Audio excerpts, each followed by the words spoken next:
So I'm looking at Bertrand Russell's A History of Western Philosophy, the introductory section, and, well, I thought I'd kind of go over it a touch, if you don't mind. Yes. So, let's just jump into a little snippet. Philosophy, as I shall understand the word, is something intermediate between theology and science. Like theology, it consists of speculation on matters as to which definite knowledge has so far been unascertainable. But like science, it appeals to human reason rather than to authority, whether that of tradition or that of revelation. All definite knowledge, so I should contend, belongs to science. All dogma, as to what surpasses definite knowledge, belongs to theology. But between theology and science, there is a no man's land exposed to attack from both sides. This no man's land is philosophy. Almost all the questions of most interest to speculative minds are such as science cannot answer, and confident answers of theologians no longer seem so convincing as they did in former centuries. And then he gives some classical philosophical dilemmas by stating, is the world divided into mind and matter? And if so, what is mind and what is matter? Is mind subject to matter, or is it possessed of independent powers? Has the universe any unity or purpose? Is it evolving towards some goal? Are there really laws of nature, or do we believe in them only because of our innate love of order? And I thought that was all very, very interesting.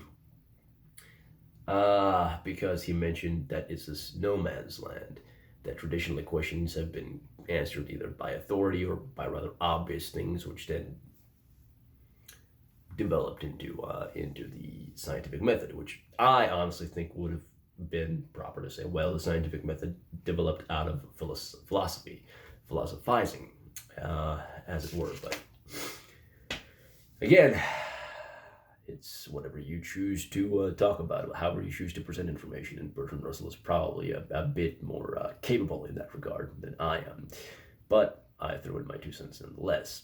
Moving right along, he goes on to kind of talk about Catholicism and such, and of course Greece and the development of that, and city-states and various political factions and ideas, and how they came to take hold, and why. So in terms of Catholicism, he sort of said, well, it was a central authority, and then when the Protestant Reformation came about, it was actually partially motivated by, or rather catalyzed by, aside from the actual legitimate concerns of Martin Luther, it was catalyzed by nation states having a strong interest in, kind of taking themselves away from the authority of the Pope, which, when you sever the spiritual tie, becomes a bit easier. Now, I've spent some time studying the Eastern tradition of Orthodoxy, because I was baptized Orthodox. I do not profess that I am a practicing Orthodox Christian, but I do feel the need to defend it, which in this case I might not even need to. I just thought there was something potentially wrong in this description by Bertrand Russell. So let's see. Yep.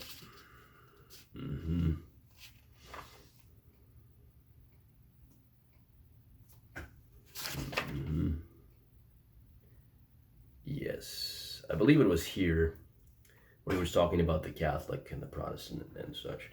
So let's look at this. The Catholic Church was derived from 3 sources. Its sacred history was Jewish, its theology was Greek, its government and canon law were at least indirectly Roman. The Reformation rejected the Roman elements, softened the Greek elements, and greatly strengthened the Judaic elements. It thus cooperated with the nationalist forces which were undoing the work of social cohesion which had been affected first by the Roman Empire and then by the Roman Church. In Catholic doctrine, divine revelation did not end with the scriptures, but continued from age to age through the medium of the Church. And that's sort of the Orthodox belief as well, except they don't have a central authority in the Pope. There's not actually that sort of, in my opinion, heresy. But here's the thing that I wanted to mention to people who are of a Protestant bent, which I believe is the majority of people in the United States. When we're saying that the church has this ongoing authority, we do not mean that we can just kind of willy-nilly shove things in there like indulgences. That's a great popular example of past abuses of the church deriving its own ideas as an authoritarian structure. No, it's there to keep people from getting wacky with ideas. The scripture is there and people study it faithfully. At least in the Orthodox Church, I have not seen any kind of deviation from scripture. I was actually raised with a Protestant. I went to Protestant Christian schools because as a foreigner, until I got my citizenship, I was unable to attend public schools by law. And also that's kind of the background of my family was religious.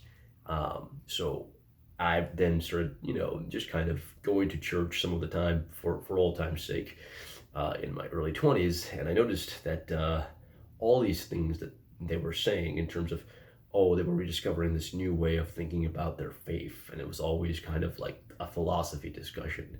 When I started going to Orthodox Church, it was just part and parcel of the practice. And I don't necessarily see very much doctrinal differences between the two, except that the church is more of a living body, and the praxis of ritual is what keeps it alive. It's sort of the skeletal structure rather than where you go in. Anyway, this is actually getting way off topic because we're supposed to be talking about philosophy. But I stopped there where he was talking about how the church was, in the Catholic view, is something that is not just scripturally relied upon, it's also the wisdom of the church. So going on from there, to which therefore was the duty of the individual to subject his private opinions. As we just discussed, Protestants, on the contrary, rejected the church as a vehicle of revelation. Truth was to be sought only in the Bible, sola scriptura, which each man could interpret for himself. If men differed in their interpretation, there was no divinely appointed authority to decide the dispute.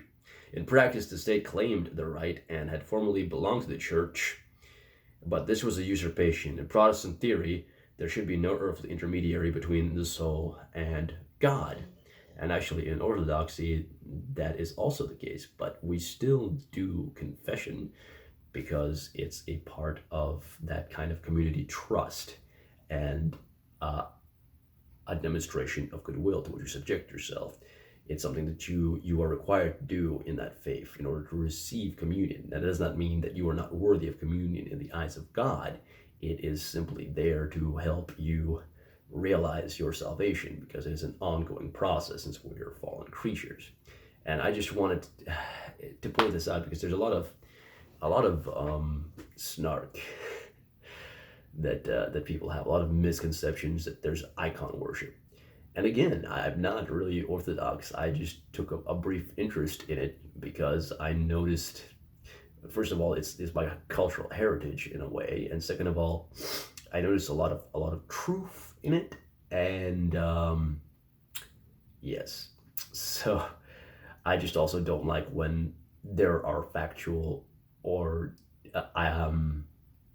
structural inaccuracies being propagated. Wherever I see them, whether or not I care deeply about the subject, I'm not some kind of defender of the faith, I still feel a need to address things that are wrong.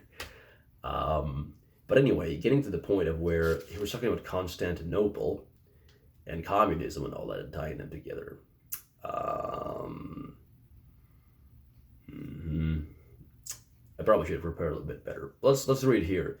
Against the more insane forms of subjectivism in modern times, there have been various reactions. First, a halfway compromise philosophy, the Doctrine of Liberalism, which attempted to assign the respective spheres of government and the individual. This begins in its modern form with Locke, who is as much opposed to enthusiasm, the individualism of the Anabaptists, as to absolute authority and blind subservience to tradition.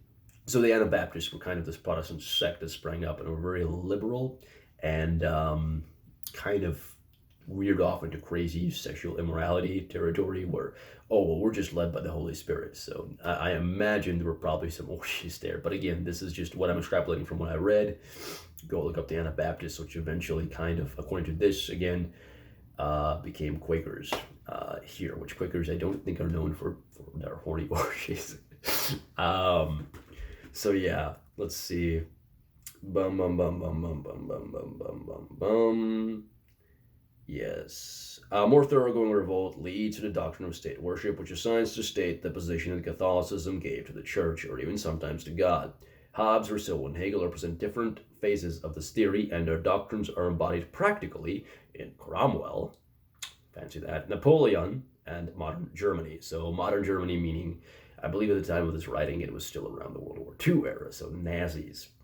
Communism, in theory, is far removed from such philosophies, but is driven in practice to a type of community very similar to that which results from state worship. Okay, so that's where it was. I'm just trying to remember where he talked about. I believe he almost like tied communism to Russian Christian praxis, which is a thought that I've had because Russian people are very communal. So it would be somewhat easy to hijack that goodwill with this crazy idea. And again, Das Kapital makes criticisms of capitalism that are legitimate, but the solution is a tad wacky in my opinion. Oh, Lord have mercy. Oh, Jesus Christ. Yes, here it is. Christianity popularized an important opinion, already implicit in the teaching of the Stoics, but foreign to the general spirit of antiquity. I mean the opinion that a man's duty to God is more imperative than his duty to the state. The opinion that we ought to obey God rather than man, as Socrates and the Apostles said, survived the conversion of Constantine, because the early Christian emperors were Arians, or inclined to Arianism. When the emperors became Orthodox, it fell into abeyance. In the Byzantine Empire, it remained latent, as also in the subsequent Russian Empire, which derived Christianity from Constantinople. And then there's an asterisk, and the asterisk leads to a footnote that says, this is why the modern Russian does not think that we ought to obey dialectical materialism rather than Stalin, which to me suggests that he doesn't understand Orthodoxy, because what that's saying is, oh, they trust the central authority in Stalin rather than the underlying philosophy, whereas I would say that Orthodox Christians trust in underlying philosophy more than they do in authority because we don't have a papal structure. Catholicism is the thing with the papal structure.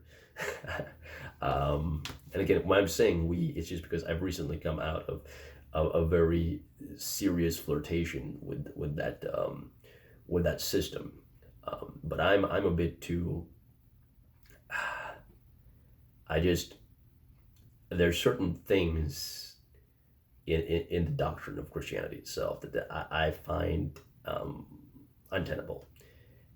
And if there is a God and it is the Christian God, then it's up to him to judge me. But that's just where I stand. But out of all of the little ideas and things about how Christianity should be practiced, the closest thing to sanity, as far as I've observed, and it's not just because I'm Russian, because largely the Orthodox Church is also Greek. I've seen it, for whatever reason, preserved in the Orthodox traditions. Now, again, the Catholic system and the Protestant system have both borne a lot of fruit. However, they're more like a commentary than I guess the meat of the subject. Anyway, so he was saying here, but in the West, where the Catholic emperors were almost immediately replaced, except in parts of Gaul, by heretical barbarian conquerors, the superiority of religious to political allegiance survived, and to some extent still survives. So again, I believe that there he made kind of a mistake in his conception, because it's not It's not. It really is in the West that we see allegiance that is political in nature. It is in Rome that we see allegiance that is political in nature, not in Byzantium. Even though there was kind of a state religion in terms of Orthodoxy, it's not quite as entrenched and not quite as explicit as it is in Catholicism and Protestantism. Yeah, because in Protestantism you simply replaced the Pope and the authority of the cardinals with your deacons, with your church councils. So, yeah. The barbarian invasion put an end for 6 centuries to the civilization of Western Europe. It lingered in Ireland until the Danes destroyed it in the 9th century. Before its extinction, there it produced one notable figure, Scotus Erigena. In the Eastern Empire, Greek civilization, in a desiccated form, survived as in a museum till the fall of Constantinople in 1453. But nothing of importance to the world came out of Constantinople except an artistic tradition and Justinian's codes of Roman law. See, I don't know about that. I think that there were a lot of subtle things, or not even really subtle, just things that he missed because he's writing a history of Western philosophy, how Orthodox praxis affected development of countries like my original country, Russia. And again, I am very, very much an Enlightenment fanboy. I am very firmly Lockean. Yeah. So when I say this, it's not out of some kind of crazy love I have for Orthodoxy and for these even religious things. I actually, earlier in my life had a severe disdain for anything remotely religious.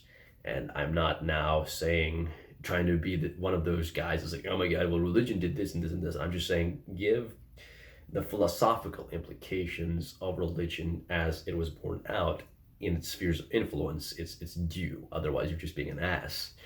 And see, he ties all of these things up tidily into kind of like, why study philosophy? Well, I don't know if he actually explicitly says why study philosophy and then give the answer, because we need to preserve liberalism. And when I say liberalism, I don't mean Nancy Pelosi. I mean the ideas of basically the foundation of the United States, the rights of the individual and the capacity to reason our way through things, and then also knowing the limits of reason. And here is this last paragraph that I think it's important to read here.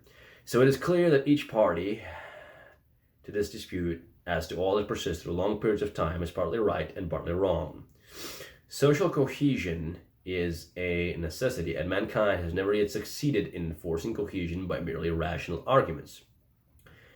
Every community is exposed to two opposite dangers: ossification through too much discipline and reverence for tradition on the one hand; on the other hand, dissolution or subjection to foreign conquest through the growth of an individualism and personal independence that makes cooperation impossible. The social justice warrior types come to mind as a modern day example. In my previous video, I mentioned study history to see kind of the way that, in the history of philosophy, the way that ideas play out. Well, here we go. Here's this extreme individuation.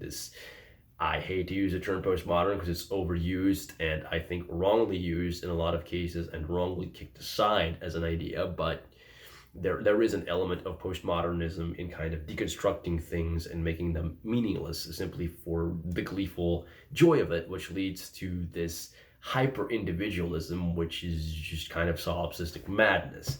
And so there needs to be a balance struck, which again, I believe Bertrand Russell, thinks will come from an understanding of philosophy and its culmination in the ideas of liberalism or Enlightenment thinking.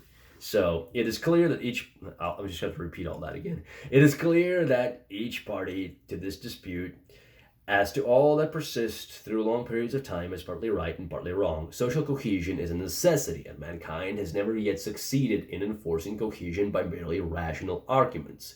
Every community is exposed to two opposite dangers: ossification through too much discipline and reverence for tradition on the one hand. On the other hand, dissolution or subjection to foreign conquest through the growth of an individualism and personal independence that makes cooperation impossible. In general, important civilizations start with a rigid and superstitious system, gradually relaxed and leading at a certain stage to a period of brilliant genius, while the good of the old tradition remains and the evil inherent in its dissolution has not yet developed. But as the evil unfolds, it leads to anarchy, thence inevitably to a new tyranny, producing a new synthesis secured by a new system of dogma. The doctrine of liberalism is an attempt to escape from this endless oscillation. The essence of liberalism is an attempt to secure a social order not based on irrational dogma, and ensuring stability without involving more restraints than are necessary for the preservation of the community, i.e. the social contract. Whether this attempt can succeed, only the future can determine, and as we see, we are having some difficulties in the present day, aren't we? Ergo, why I'm going to be reading through this and commenting on it as I have done now. Yes, take care everyone, and thanks for listening.